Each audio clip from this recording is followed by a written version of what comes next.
My favorite part of my job is helping students figure out what they want to do in the future. Not only a career path, but their passion. Seeing a student build something or produce something that they're proud of, they shine in their eyes and say, you know, I can do this. When I was in high school, I did the manufacturing tech program, welding, and there was also some forging and CNC. I just always liked tinkering, just finding what made things work, what was wrong with things that didn't work. Just kind of got a feeling of success out of making something that didn't work or work better.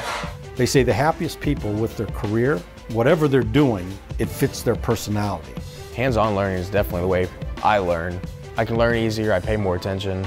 People don't just learn by watching someone else. Sometimes they kind of have to go through the motions on their own. Growing up, I loved doing everything with my hands. All throughout high school, I did a lot of welding. It sparked my interest. I always wanted to go to school because everyone else was, but not really good at school. It's not what I do. When it comes to education, I would encourage everybody to look at it as my options are never closed. There's other ways to gain knowledge, become educated. A lot of jobs in manufacturing require degrees, and maybe you can have a little bit of both. Maybe you can have a degree and work in manufacturing also. In a fabrication shop, they will most likely want him to get more training and more certifications. 6-8 years in school to get to where I wanted to go wasn't what I saw in my future. I did have a 2-year associate's degree.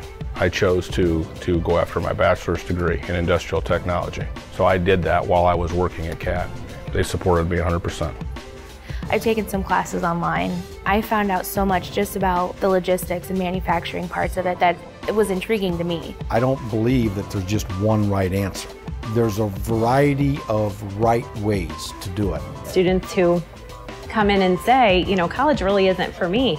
Well, great, you have a lot of other options. I chose manufacturing over school because I know people that graduated and they don't have a good job in what they went to school in. My teacher gave me a great opportunity to make some good money and work with great people, so that's what I did.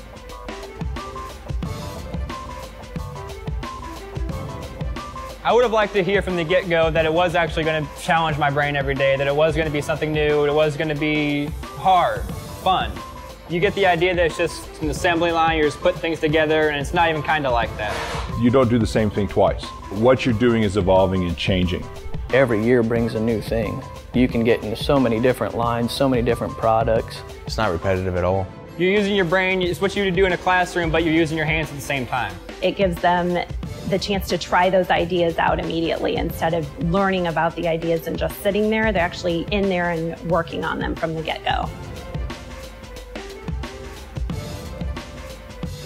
Mark is a very smart kid, but he doesn't like school. When he was a senior, I said, "Are you going to college?" He said, "Mom, I'm done with school." He just wanted to get done with school and get on with his life. I said, if you don't want to go in college, you want to find a job that can support you. The agreement I had with my parents was I would like to try to get a job, a full-time job, and see how I do with that. Getting into something like this where the job's right in front of you, this is what you got to make, do it, I can do that all day long. Started off in the foundry, became a machinist. Now he's in management. You know, that's the kind of drive that the kid has. My parents were really good about letting me have that freedom to kind of make my own choice. I have a sense of pride of what I'm doing right now because I've worked my way from the bottom to where I'm at now. Really enjoys it out here. That's finally the niche that he was wanting to hit in life. Mark really likes his job. I told my husband, I think we did all right with our kid.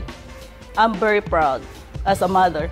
It just makes her happy to see that I'm actually enjoying what I'm doing, that even though I didn't go to college, I'm still doing really good for where I'm at right now. When I first started Caterpillar, I pulled staples out of papers every day. And I thought, where can you go from here? I didn't know. There are just vast branches of manufacturing that I think people don't really realize are out there. So many of the people who are in the industry now are getting ready to retire, giving a void which needs to be filled by our students of today. It's good paying, good benefits. I feel like I've accomplished a lot, better myself. I'm only 20 years old. I bought a house when I was 19, make great money. You can get an education through them and work your way up. There was a guy that started at the burr bench, went all the way up to vice president. I think if he could do it, I could do it too. Some of my former students now are making way more money than me as welders and things like that, and doing things that they love, more importantly. I've been given a lot of opportunities to do things that I probably wouldn't have had anywhere else. It's an amazing feeling. It's very motivating. If you're not a person that wants to go out on the floor and work with your hands, there's still so much. There's tons of stuff out there, and I would suggest to anybody that is not sure, take a look at manufacturing, see what's out there. You might be surprised what would click with you.